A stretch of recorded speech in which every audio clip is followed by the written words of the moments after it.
রাধা রাধা। আপনারা হয়তো ভাবছেন কি আশ্চর্য ব্যাপার, প্রত্যেকবার আমি কথা শেষ হওয়ার পরে রাধা রাধা বলি। এইবার আমি আগেই বলে দিলাম। কারণটা কি? কারণ সূত্রপাত হয় নিঃস্বার্থ আবেগের দ্বারা। ঠিক যেমন একজন মাতাকেই দেখে নিন। যখনই একজন মাতা সন্তানকে জন্ম দেন, তখন এই সংসার ভুলে যায় যে তার জন্য এটা একটা নতুন জন্ম। কারণ একজন নারী তখন একজন মাতৃরূপে নতুন ভাবে জন্ম নেন। একজন নারী স্ত্রী ও গৃহবধূ রূপে কিছু অধিকার লাভ করে থাকেন, কিন্তু তিনি যখন মা হয়ে যান তখন তিনি শুধুই দান করতে শেখেন। নিজের সন্তানের জন্য কত কিছুই না করেন, তাকে বাৎসল্যের সাগরে ভাসিয়ে নিয়ে যায়। এই সংসারে রাজকুমার জন্ম নিতেই পারেন, তাকে রাম এবং লক্ষণ কিন্তু মায়েরাই বানিয়ে তোলেন। একজন গোয়ালা জন্ম নেয়, তাকে দ্বারকাধীশ একজন মাই বানিয়ে তোলেন। পিতা হলেন সেই পর্বত যার একটা অংশ হলো তার সন্তান, কিন্তু মা হলেন সেই শিল্পী যিনি একটা পাথরকে খোদাই করে এমন এক মূর্তি গড়ে তোলেন যাকে সকলে পূজনীয় মনে করেন। তাহলে স্মরণ করুন সেই সকল মুহূর্ত যেগুলি আপনি নিজের মাতার সাথে অতিবাহিত করেছেন। অনুভব করতে পারবেন যে কিভাবে এক মুহূর্তেই এই মন প্রফুল্ল হয়ে ওঠে। এবারের কারণ কি? এর কারণ হলো এই জীবনের আসল দ্বারই হলো মমতা।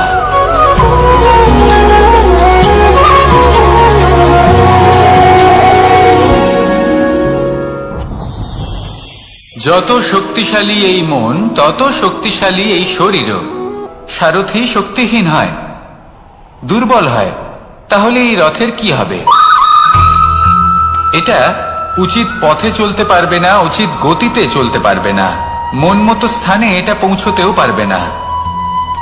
সেই জন্য মনের শক্তি অত্যন্ত প্রয়োজনীয়। এবার মনের শক্তি আমরা কোথা থেকে লাভ করি? দৃঢ়তার শক্তি থেকে। এবার এই শক্তি আমরা কিভাবে বাড়াতে পারি? আমরা প্রতিদিন কিছু নতুন স্থির করি, কিছু ছোট কিছু বড়, আর যেই আমরা নতুন কিছু পূর্ণ করি আমাদের মনের শক্তি বেড়ে যায়। আর যদি পূর্ণ না করতে পারি মনের শক্তি কমে যায়। একটা দেওয়ালের মতো ছোট ছোট ছোট ছোট শিলা আমরা একটার পর একটা স্থাপন করে একটা দেওয়াল তৈরি করি। এতগুলো পাথর যখন একত্রিত হয়ে যায় তখন এমন এক দেওয়াল তৈরি হয় যাকে ভাঙা প্রায় অসম্ভব হয়ে দাঁড়ায়। সেরকমই হয় মন এবং দৃঢ়তা। ছোট ছোট কাজ করে নিজের লক্ষ্য পূর্ণ করুন। এই লক্ষ্য যদি পূর্ণ হয় তবে মনের শক্তি বাড়বে। কিছুটা এইভাবে যে যত বড়ই বিপদ আসুক না কেন সেই বিপদ নিজে হার মেনে নেবে, কিন্তু আপনার মন ততটাই শক্তিশালী থাকবে। তাই মনের শক্তি বাড়াতে থাকুন যাতে আপনি উচিত পথে চলতে পারেন, উচিত গতিতে চলেন আর মনোবাঞ্ছিত স্থানে পৌঁছতে পারেন। তবেই এই মন প্রসন্ন হয়ে বলবে, রাধা রাধা। আমি রাধাকে ভালোবাসি, আর এই কথাটা সমগ্র সংসার জানে। আর সময় অন্তরে লীলার দ্বারা, বিভিন্ন ঘটনা দ্বারা, কর্মের দ্বারা আমি নিজের এই ভালোবাসা রাধার সামনে প্রকাশ করি। এবার আপনি বলবেন এসবের কি প্রয়োজন? রাধা কি এই কথা জানে না যে কৃষ্ণ তাকে কতটা ভালোবাসে? অবশ্যই জানে, কিন্তু এই যে ভালোবাসা তা মনে রেখে দেওয়ার জন্য নয়, তা প্রকাশ করার জন্য। আর বারংবার এই ভালোবাসাকে প্রকাশ করা উচিত, উচিত সময় এবং উচিত সুযোগ দেখে। কিরকম? এবার যদি আপনি প্রেমীর সাথে কোনো উৎসবে থাকেন তাহলে তার সাথে নৃত্য সঙ্গীত করুন। যদি ভিড়ের মাঝে থাকেন তখন প্রেমীকে সম্মান করুন, একান্তে প্রসাধন করুন। দুঃখের সময় তার হাত ধরে থাকুন, সুখের সময় আলিঙ্গন করে রাখুন। এই প্রেম যত প্রকাশ করবেন ততই এই প্রেমের বৃদ্ধি হবে। এই প্রেম আরো বেশি গভীর হবে, অটুট হবে। তাই সেই ভালোবাসার সাথেই বলুন, রাধা রাধা। আমার কাছে যশোদা মা যেমন, আমার কাছে দেবকী মা যেমন, আমার কাছে ঠিক তেমনই হলেন গোমাতা। এবার ভেবে দেখার বিষয় হলো এটা যে এই সংসারে অসংখ্য প্রাণী আছে, একজন গাইকে একজন মায়ের মর্যাদা কেন দেওয়া হয়? তাহলে এর অনেকগুলো কারণ আছে।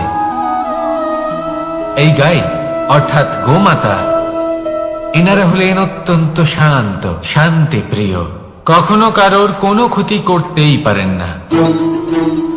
গোমাতা যে দুধ নিজের বাছুরকে পান করান সেই দুধই আমাদেরও দেন। সেই দুধ পান করে আমরা শক্তি লাভ করি।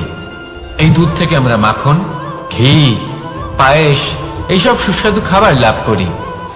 গোমাতার গোবর আমাদের জ্বালানি হিসেবে সাহায্য করে, যার ফলে খুব কম সংখ্যক কাঠ ব্যবহার করা যায় এবং বেশিরভাগ জঙ্গল সুরক্ষিত থাকে। গোমাতার গোমূত্র সেটাও আমাদের কাছে লাভজনক। এর দ্বারা আমরা অনেক রোগ থেকে মুক্তি লাভ করতে পারি। গোমাতা যখন একটি বাছুরকে জন্ম দেন তখন সেই বড় হয়ে আমাদের ক্ষেত কর্ষণ করে। সেই জন্য গাইকেও জীবনে মায়ের মর্যাদা দেবেন। যতটা সম্ভব তাকে সেবা করুন এবং ভালোবেসে তাকে পালন করুন। এই মন নিজে থেকেই প্রসন্ন হয়ে বলবে রাধা রাধা। চলতে থাকা, থেমে যাওয়া, বিশ্রাম নেওয়া, তারপর দম নিয়ে পুনরায় দাঁড়িয়ে পড়া, আর তারপর আবার সেই পথ চলা। এটা জীবনের অভিন্ন এক অঙ্গ, এটার থেকে আপনি পালাতে পারবেন না। কিন্তু এই অঙ্গকে আপনি নিজের জীবনে কিভাবে প্রয়োগ করবেন, কিভাবে তাকে কাজে লাগাবেন, সেই সিদ্ধান্ত আপনাকে নিতে হবে। যারা হেরে যান তারাও জীবনে থমকে যান, আবার যারা জেতেন তারাও দাঁড়িয়ে পড়েন। যারা হেরে যান তারা হাঁপিয়ে দাঁড়িয়ে পড়েন, যারা জিতে যান তারা দাঁড়িয়ে পড়েন সেই সর্বোচ্চ স্তরে পৌঁছে গিয়ে। এবার দাঁড়াতে তো আপনাকে হবেই, তা হতেই হবে। কিন্তু কখন, কিভাবে দাঁড়াবেন, ক্লান্ত হয়ে নাকি সর্বোচ্চ স্তরে পৌঁছে গিয়ে, সেই সিদ্ধান্ত আপনার। অবশ্যই দাঁড়িয়ে পড়ুন, কিন্তু ক্লান্ত হয়ে নয়, কারণ আপনাকে পুনরায় দাঁড়িয়ে পড়তে হবে, পুনরায় যাত্রাপথে এগোতে হবে এবং সর্বোচ্চ স্তরে পৌঁছতেই হবে। রাধা রাধা। স্বপ্ন, আমরা জীবনে স্বপ্ন দেখতে থাকি, সেটা পূরণ করার পূর্ণ প্রয়াস করে থাকি।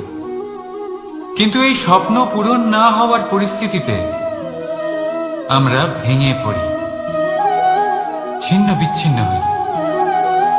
আর তারপর এই বোঝা আমরা আগামী প্রজন্মের ওপর রীতিমতো চাপিয়ে দিই। আমরা এটাই মনে করি যে আমরা যেটা হতে পারিনি সেটা আমাদের সন্তান অবশ্যই হবে। আমরা যা কখনো পাইনি আমাদের সন্তান অবশ্যই তা পাবে। এটা যে অনুচিত সেটা আমরা ভাবি না, কিন্তু এটা ভুল। আর এই ভুল আমরা সকলেই করে থাকি। সন্তান প্রকৃতি আর পরমাত্মার আশীর্বাদ। ওদের ভেতরে তাদের নিজের একটা অস্তিত্ব লুকিয়ে থাকে, সেটা মন। আগুন অবশ্যই নেভাতে পারে, ঠিক সেই রকমই হয় আমাদের সম্পর্ক। সম্পর্ক যা আমরা বহু বছর পরিশ্রম করে তৈরি করি, যে দরকার পড়লে আমাদের সহায়ক হয় কোনো না কোনোভাবে। সেই জন্য সম্মান করতে শিখুন এই সম্পর্কগুলিকে, শিখুন এই সম্পর্কগুলিকে অটুট রাখতে। কথায় কথায় এই সম্পর্কগুলিকে ভেঙে দিতে শিখবেন না। রাধা রাধা। বিষ, এই শব্দটা শুনলেই মনে অনেক কল্পনা জন্ম নেয়, আর আমাদের চারিদিক থেকে ঘিরে ধরে। তখন এই অহংকার আমাদের ছায়ার মতোই বিলুপ্ত হয়ে যায়। তাই সেই কারণে এই আত্মসম্মান নয়, এ হলো অহংকার। আর অহংকার আর কিছুই নয়, শুধু পতনের দিকে প্রথম পদক্ষেপ। আর এই জীবনে পতনের দিকে নয়, প্রেমের দিকে এগিয়ে যান। আর আমার সাথে ভালোবেসে বলুন রাধা রাধা। আপনি কি কখনো ফলে ফুলে পরিপূর্ণ বৃক্ষ দেখেছেন? তার ডালগুলো কিরকম স্বাধীনভাবে বেড়ে ওঠে, কিন্তু যদি এই ডালগুলো মূলের সাথে ঠিকভাবে যুক্ত না থাকে, সেই বৃক্ষের মূলগুলি গভীর না হয়, তাহলে কি হবে? তাহলে কি সে সেই সব সুবিধা পাবে? কখনোই না। সেই বৃক্ষের ডাল পড়ে যাবে, সেই বৃক্ষ ভূমিষ্ঠ হয়ে যাবে। ঠিক সেইভাবেই চিন্তা ভাবনার স্বাধীনতার আনন্দ আপনি তখনই আস্বাদন করবেন যখন আপনার শিক্ষা গভীর হবে।